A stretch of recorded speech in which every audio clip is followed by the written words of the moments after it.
Bhagavate Vasudevaya.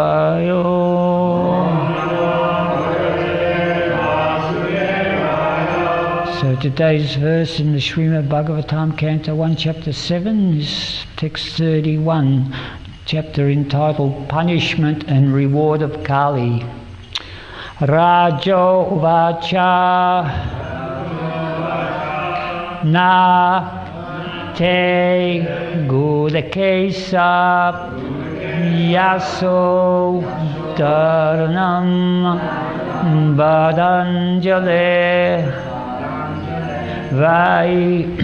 Vayam Asti Kinchit Na Vatitavyam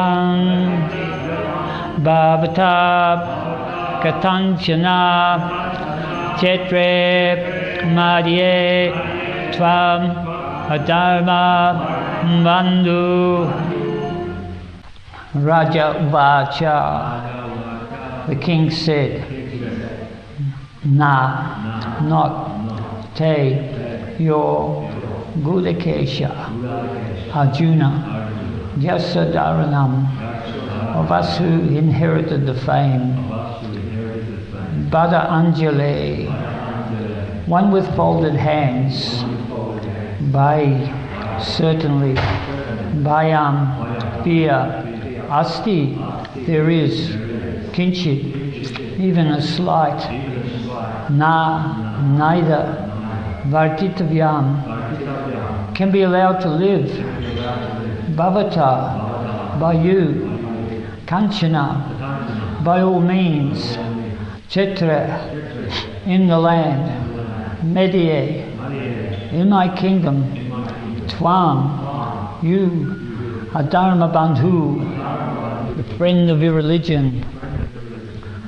Translation. Thus, the king thus said, we have inherited the fame of Arjuna. Therefore, since you have surrendered yourself with folded hands, you need not fear for your life. But you cannot remain in my kingdom, for you are the friend of your religion. Purport. By His Divine Grace, HG Bhaktivedanta Swami Srila Prabhupada Ki Jai.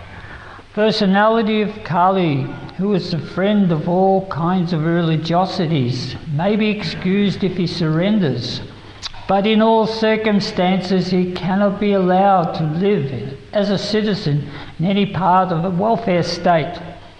The Pandavas were entrusted representatives of the personality of Godhead, Lord Krishna, who practically brought into being the battle of Kurukshetra, but not for any personal interest. He wanted an ideal king like Maharaj Yudhisthira and his descendants like Maharaj Parikshit to rule the world, and therefore a responsible king like Maharaj Parikshit could not allow a friend of religiosity to flourish in his kingdom at the cost of good fame of the Pandavas. That is the way of wiping out corruption in the state, and not otherwise. The friends of religiosity should be banished from the state, and that will save the state from corruption.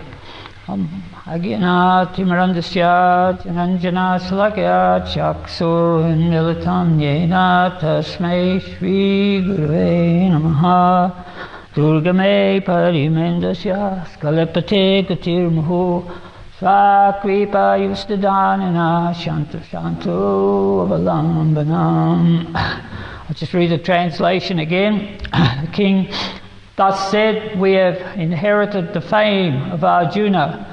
Therefore, since you have surrendered yourself with folded hands, you need not fear for your life. But you cannot remain in any kingdom, for you are the friend of your religion. So this is a very interesting opening statement that we have inherited the fame of Arjuna. Of course, we know that Maharaj Parikshit is the grandson of Arjuna, the famous Pandava, and the greatest friend of Lord Krishna. He's citing the fame of Arjuna. So one parallel instance to what is going on now was when Krishna and Arjuna were satisfying the desires of Agni, the fire god, who wanted to eat Kandava forest, which had all these particular herbs that were good for his indigestion.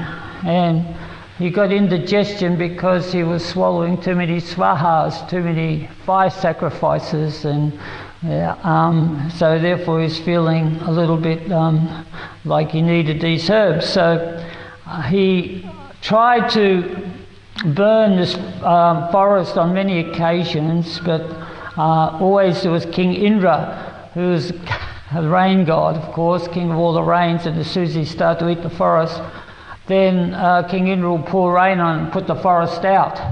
That was because within that forest there lived certain demons, demoniac personalities. So demonic means irreligious, adharmic. So there were certain personalities there, but they took shelter of Indra, so it was Indra felt obligated to protect them. So of course when Arjuna and Krishna set fire to the forest, then King Indra was unable to put it out, even though there was a great contest. And in the ensuing havoc, the demons came running out, and because they were on the side of religiosity, usually Arjuna put paid to them. But there was one particular demon, his name was Maya Danava, and he happened to be the architect of the Asuras. And so he came running out, and he came running straight to Arjuna and took shelter of Arjuna with folded hands. Arjuna, please protect me. I'm surrendered unto you. So of course, because he surrendered to Arjuna in such a manner, Arjuna saved his life. And not only that, but he promised him that he was going to build a beautiful dwelling for the Pandavas, which he did in Indraprastha. He built this magnificent palace which rivaled any of the palaces of King Indra. So that was one particular instance. So this is why the king is saying we've inherited the fame of Arjuna. So he's equally magnanimous to this personality who is dressed like a king, but he's not. He's just a charade. It's just he's in king's robes, but he's got no qualifications of a king. And this is typified by the fact that he's beating the bull, Dharma, the principle of Dharma, but it's also mistreating an animal. Of course, the king would never dream of in that particular age, the king would not dream of beating up an innocent creature. In fact, the king's duty was to look after all the living entities, not only the animals, but not only human beings, but all the animals within the kingdom. And it was a great responsibility that, first of all, as we know, the prime duty of the king is that everyone gets enough to eat, and then that there is a shelter that is provided for everybody, and then everybody is able to bring up their family in a nice, peaceful manner, education for the children, all that, and they're protected. They feel protected. This was citizens, the protection of the king. That is the material aspect. And even more so, with the spiritual aspect of it, the king is he preserves Dharma, religiosity.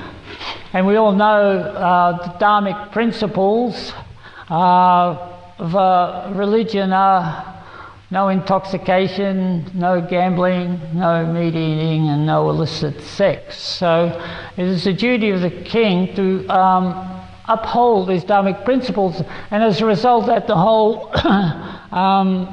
whole kingdom will flourish, because they will get the mercy of Krishna, because of the Lord, because that is the job of the king. He is the Lord's servant. So therefore the king travels the kingdom, going here and there to make sure all the citizens are being looked after. So therefore when he came across this Kali, beating a cow, and he could see that he was a pretender and he was a cheater, and it was Kali. He said that you're a Dharma Bandhu. You're a friend of irreligion, therefore there is no room for you in this kingdom. You have to leave. You cannot remain in the kingdom. So there is a particular similar instance actually when we think about that actually Prabhupada says here, this is a way of wiping out corruption in the state and not otherwise. Friends of religiosity should be banished from the state, and that will save the state from corruption. But we were thinking like about a couple of 100 years ago, there was a rise in crime in England. And of course the solution of England was that they got all the criminals and they rounded them up and sent them to Australia. So they formed the colony of Australia with all the criminals in it, a penal colony. So many Australians are the descendants of convicts. But conversely, there was a reason for it, that there was a rise in crime because the administration was totally corrupt and they were exploiting the citizens. And also there was another reason, that there was a famine in Ireland, a potato famine. And the Irish were starving, and consequently they went over to England to try and exist. But then they found that there was no relief for them there, and they were resorting to crime. It was just like, a lot of it was just pilfering, you know. Just what comes to mind is someone steals a handkerchief of a person or steals a loaf of bread, and for that they get convicted to go to Van Diemen's Land for 10 years and serve out their serve out their sentence there. So that's why Australia has actually got so much Irish heritage there. A lot of the Irish end up here in Australia. So, but the fact was that because the administration was corrupt and they were just not looking after the citizens, they were just looking after their own welfare, the situation continued. It didn't stop, even though they sent so many convicts or prisoners to Australia. After a while, Australia said, we don't want any more, we've had enough, and all the other colonies rejected the prisoners, so they were stuck with them. So consequently, all the cities began their factories, and they began to exploit the workers. The workers were working for very, very low conditions, and then of course they couldn't afford to live very nicely, so all these slums developed. Sounds like a pattern, doesn't it? And 200 years ago this is still going on. So that is the consequence of when the leaders become corrupt and they just want to satisfy their own material senses. And we have this situation today. We have some really, really extreme circumstances where people are being exploited. I always like to think of 30 or 40 years ago, there was this leader in Uganda. He was a dictator who took over. Cannot remember his name. It may be a Bodhi or something like that, but anyway, he was a demon, and he was a Rakshasa. He actually ate people, that he would kill people and keep their body parts in his fridge, right? And so when he wanted, and then everybody was totally afraid of him, and of course he just completely plundered the treasury. And finally, after so many years, when there was a rebellion and he was usurped, he went and lived in his condo in the Riviera in France, and no one could touch him. He had diplomatic immunity, and so he lived out his life in his condo there, enjoying his condo. Yeah, so that is a general sort of aspect where you look across the world, and that is going on all fronts, that the leaders are plundering the treasury, not giving back to the citizens are starving. You can name many instances of that. So Srila Prabhupada explained that actually the citizens, they will feel the pressure of the cities, and they will end up, because they're harassed so much, they will end up fleeing into the country, to look for shelter, into the forest. But we know that in the country, the forests are pretty sparse. There is nothing there in the forest. So when people flee the cities, where do they go for shelter? They go for shelter in ashrams like New Govardhana, like farms that can give them actual relief. So therefore, we have that situation where we are seeing so many people actually coming because they're so messed up by living in the world today, in the society, that they no longer understand what the real purpose of their existence is all about.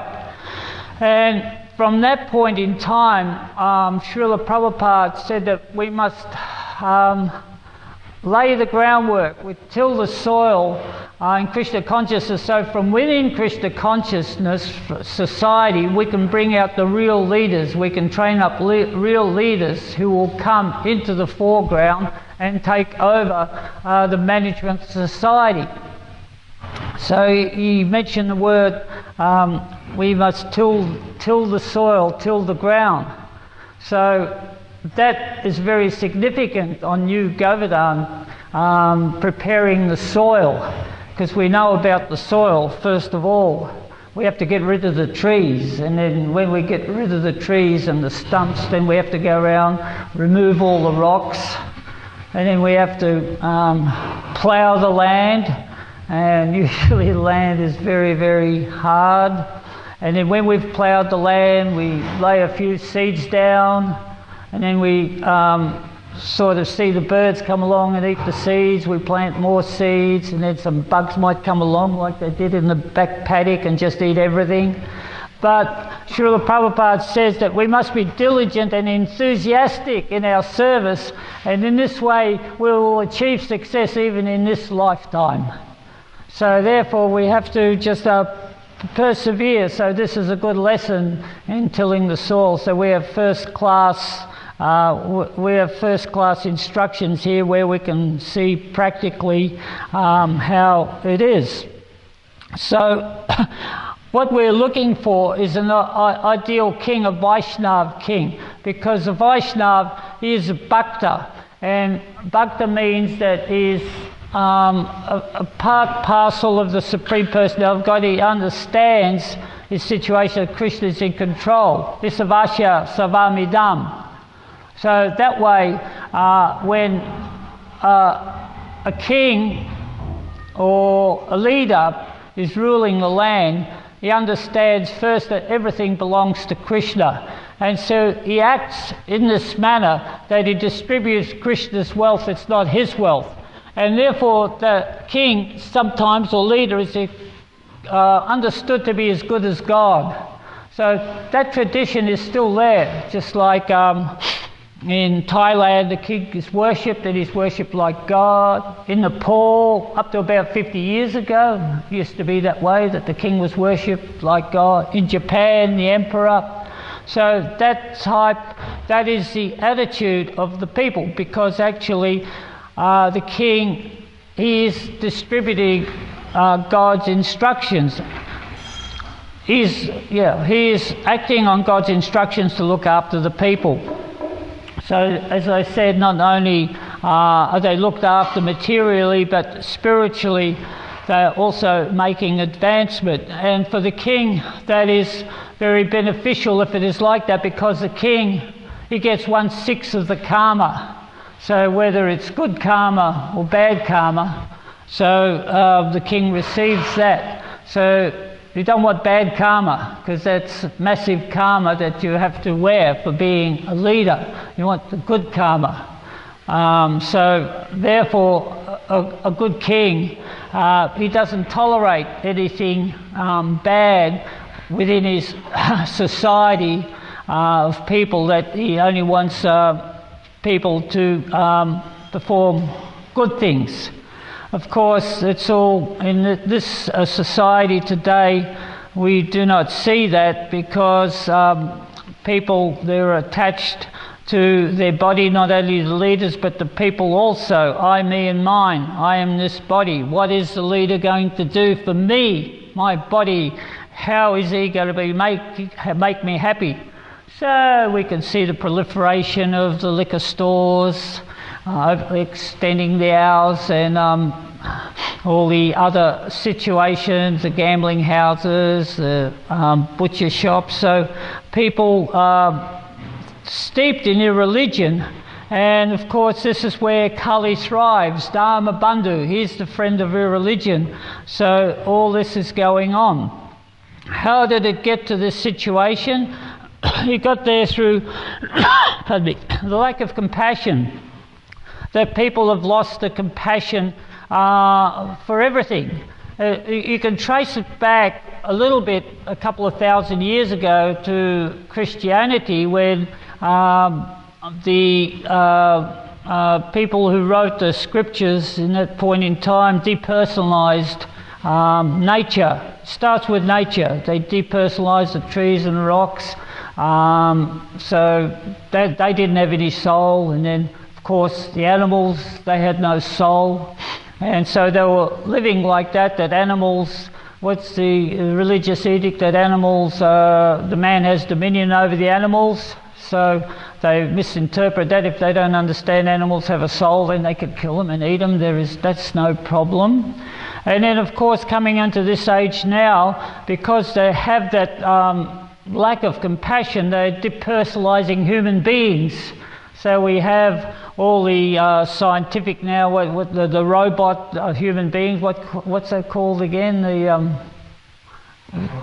androids. Yeah, we started the android human being, and then of course, they do not understand that if there's a child in the womb and is interfering with the sense gratification of the family, then or the mother, he can be destroyed. There's euthanasia. In general, people don't care. That's what people say when they come to the cities. They don't care about anybody.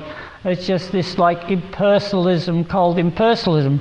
And that is the situation by which the devotee has to penetrate somehow. The Vaishnava has to penetrate and turn it around. And of course we have a very, very potent method of turning around, because Lord Chaitanya gave us the formula that Pritivite Chaitato Nata Harigram Saratma Pacharihobi Nam, that through this chanting of the Maha Mantra we can enter the ears of the people, and it will reverberate in their heart and will change the heart. So of course we are sitting here all because being witness to this. We're prime examples of it, that somehow or other chanting of the mantra has changed our heart. And then we see all the other people who come here. If we introduce them into the chanting of the Hare Krishna Maha Mantra and ask them to chant properly, then that will reverberate. A lot of people come here for 1 week or 2 weeks or 3 weeks and we let them go. And sometimes, I'm speaking for myself personally, I don't have enough faith in the mantra that they've gone away and you think, oh well, we tried, they went away and they've gone back into the old ways of life. But that mantra is so potent that actually it begins to act within the heart, and it doesn't go away because it has established that relationship with the Supreme Lord Sri Krishna. And if we have faith in the mantra, these people, the mantra will resonate within them and it will change their lives. It also is very, very helpful if we maintain contact with such people and say, hey, how's it going? Are you still chanting? Even a little bit of a hint sometimes just keeps the ball rolling, and the purification system takes place within the heart.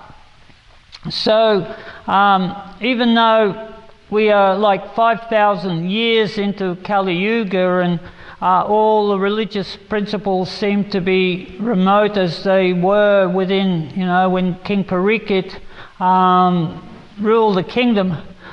We still have some examples which I'd like to talk about, which within the last millennium, that there were Krishna conscious kings who looked after their people, and it's very inspirational to hear about them.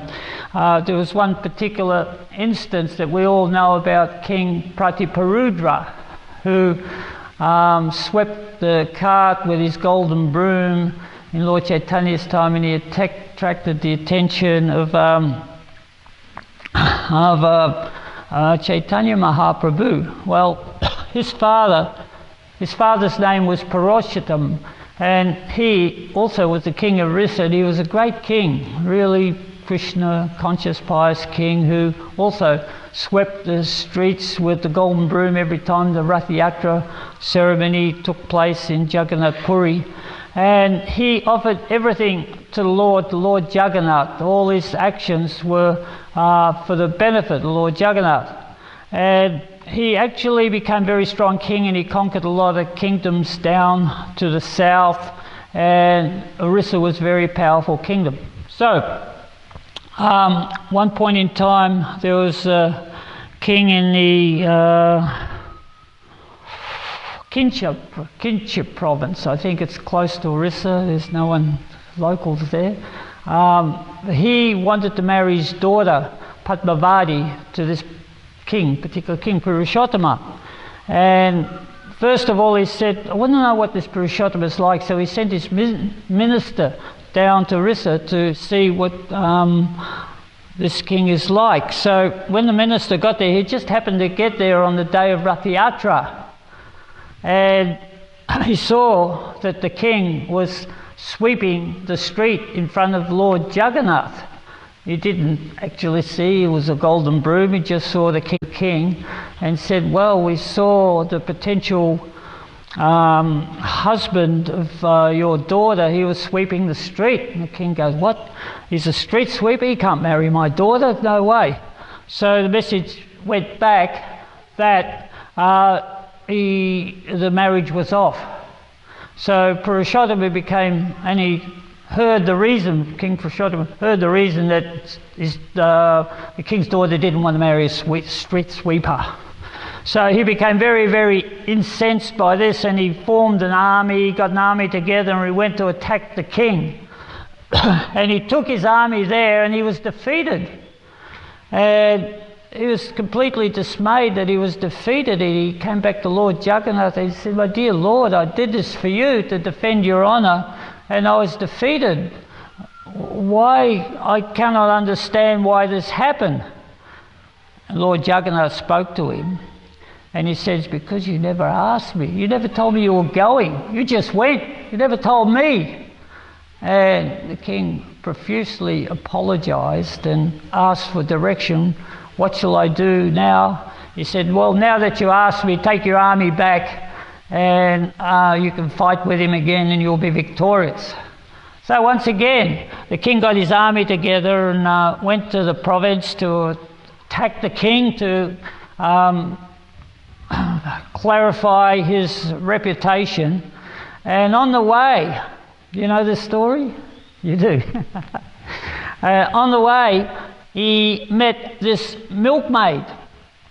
The king met milkmaid by the side of the road, and she said to the king, she wanted audience with the king, and she said to the king that two of your subjects rode past and they got all this dairy products off me. They got this curd and milk and cheese, and if they got it off me, and they said they didn't have any money, but you were coming and you would pay.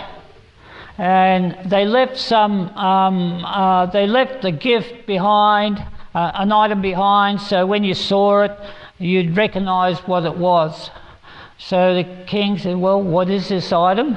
And she produced Lord Jagannath's ring. It was the ring off his finger, right? So actually Lord Jagannath and Lord Balaram had ridden ahead of the army, and so you could see that Lord Jagannath was ahead of him. Of course, by the time he got to fight with the king was already sorted. he was defeated by Lord Jagannath, Lord Balaram, and the king surrendered. And then he gave his daughter in charity. So Purushottam brought the daughter back to the kingdom, and he said, I don't want to marry her now. You know, I've been insulted by the king. I do not want to marry her. And she can marry a street sweeper instead. That's what the king said. She should he said not to marry a street sweeper. Well, she should marry a street sweeper. But the king's minister, one of the king's ministers, was very intelligent. He had a lot of insight. So he waited until the next Rath Yatra, until the king was sweeping the street with his golden broom, and then he introduced Padmavati to the king, say, here is Padmavati here. She used to marry a street sweeper, and he was sweeping the street, so he accepted this. And from that marriage, I believe that King Pratiparudra was born. So that was an amazing story about how Krishna actually reciprocates with the king when the king is Krishna conscious. There was maybe one more story that I also can relate in respect to this. It was about King Kulashekara, that he was a very, very pious king in one of the kingdoms in South India, and this is in the last millennium. We're not talking about, last day of Lord Brahma or anything, just within the last 1,000 years. So he was very attached to the Vaishnavas. So whenever any Vaishnavas come to his kingdom, he would spend so much time glorifying the Vaishnavas and reading Srimad Bhagavatam, talking about pastimes of the Lord, that his ministers became a little bit worried that he was spending too much time with the Vaishnavas and not looking after the kingdom. So this was going on for a while, and then the king, because he was talking with the Vaishnavas, he was talking about renunciation, that this kingdom was interfering with his Krishna consciousness, that he had so many duties to do, that he wanted to be liberated from his duties. So he was talking go down to Sri Rangam. Right, so in Sri Rangam, he would be able to just take the renounced order of life. So the ministers became worried, what will we do without the king? So then they figured that they'll bring more Vaishnavas. So wherever they could, they found Vaishnavas to associate with the king. So every time Vaishnavas come, the king would spend so much time with the Vaishnavas, honour them and discuss the Shastras with them. And then when he become a little bit despondent, talk about Sri Rangam, the ministers would find more Vaishnavas and send more Vaishnavas to the kingdom. So, but after a while, the number of Vaishnavas in the kingdom began to grow, and they become sort of like rather overwhelming numbers, and the king was spending more and more time with the Vaishnavas, that the ministers felt neglected.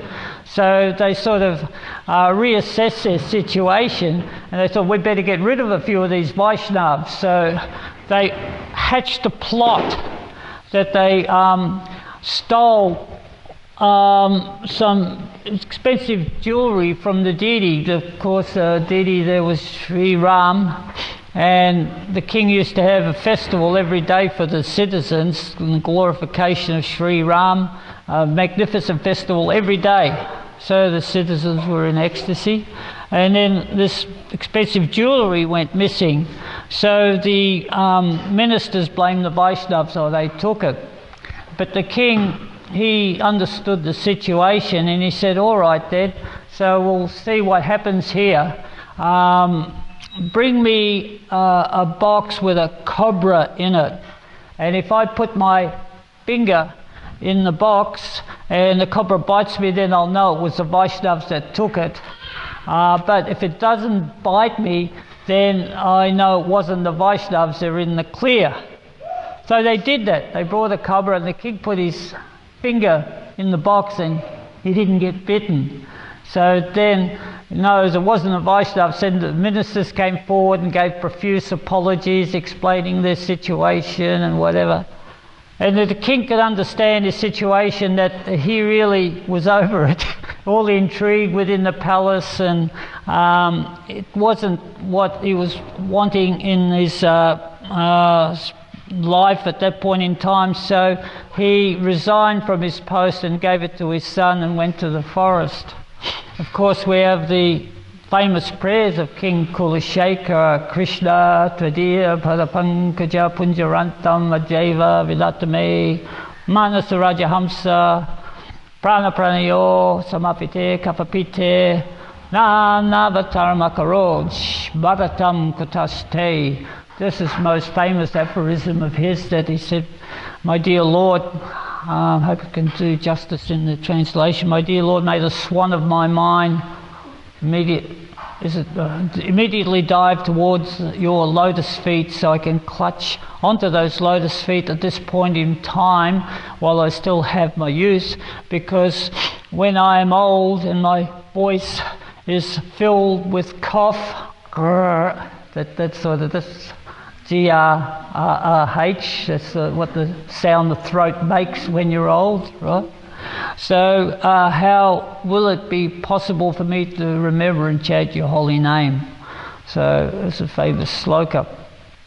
So we have instances of Krishna conscious kings. So in the tradition of Srila Prabhupada, he just said, well, by the application of this Krishna consciousness, we're the spearhead of fighting this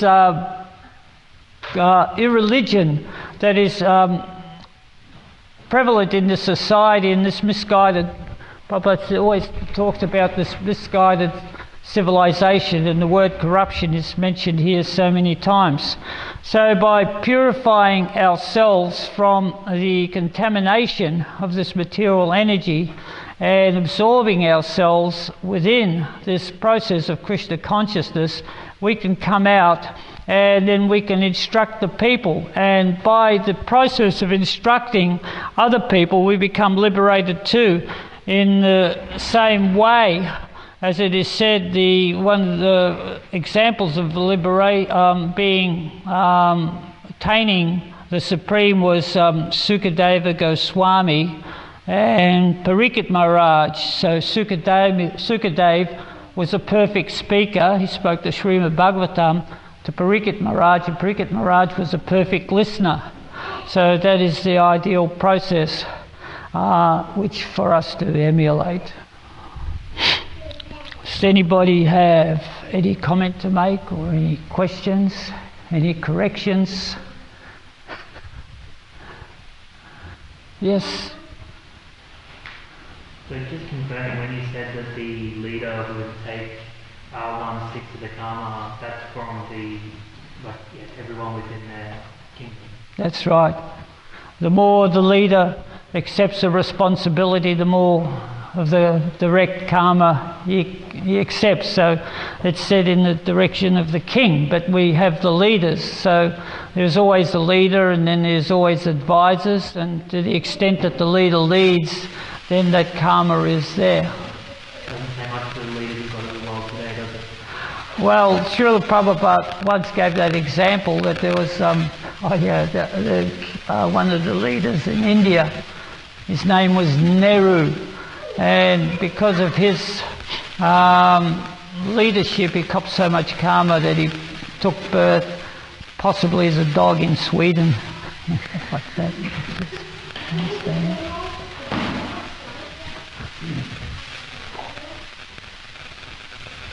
Yes.